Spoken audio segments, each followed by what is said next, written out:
మెదక్ జిల్లా వెల్దుర్తి మండలం ఉప్పు లింగాపూర్ గ్రామంలో జిల్లా పంచాయతీ అధికారి యాదయ్య పర్యటించారు. పంచాయతీ ఆస్తుల తనిఖీ కార్యక్రమంలో భాగంగా గ్రామంలోని వైకుంఠధామం, పల్లె ప్రకృతి వనం, నర్సరీ, డంపు యార్డును పరిశీలించారు. పంచాయతీ ఆస్తులను పరిరక్షించాలని అధికారులకు సూచించారు. ప్రతిరోజు పల్లె ప్రగతిపై సమీక్షా సమావేశాలు నిర్వహిస్తున్నామని తెలియజేశారు.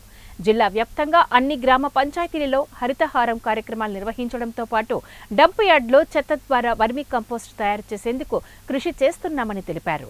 గ్రామాలలో హరితహారం కార్యక్రమాన్ని నిర్వహించి మొక్కలు పరిరక్షించేందుకు కృషి చేస్తామని అన్నారు. వైకుంఠధామంలో విద్యుత్ తీగలు కిందికి వేలాడుతూ ఉండటంతో విద్యుత్ అధికారులకు ఫోన్లో పలు సూచనలు చేశారు. తక్కువ ఎత్తుల్లో ఉన్న విద్యుత్ ట్రాన్స్ఫార్మర్ ఎత్తు మరో 3 ఫీట్ల మేర పెంచాలని, విద్యుత్ తీగలు వేలాడకుండా ప్రత్యేక చర్యలు తీసుకోవాలని సూచించారు. ఈ విషయంపై అవసరమైతే విద్యుత్ ఎస్సీ దృష్టికి తీసుకువెళ్తానని అన్నారు. కార్యక్రమంలో incharge MPDO Vigneshwar, secretary Nagaraju తదితరులు పాల్గొన్నారు. గ్రామ పంచాయతీ ఆస్తులు తనిఖీ చేయడం కోసం ఈరోజు ఉప్పు లింగాపూర్ గ్రామ పంచాయతీకి రావడం జరిగింది.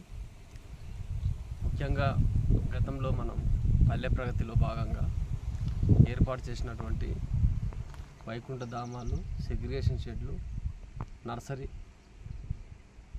పల్లె ప్రకృతి వనము, క్రీడా ప్రాంగణం, ఈ 5టికి సంబంధించి వాటి నిర్వహణ ఏ విధంగా ఉంది అని తెలుసుకోవడం కోసం ఏమన్నా అందులో సరిగా లేకపోతే వాటిని మరి సరిదిద్దే కార్యక్రమం కింద ఈ యొక్క తనిఖీ అనేది జరుగుతుంది.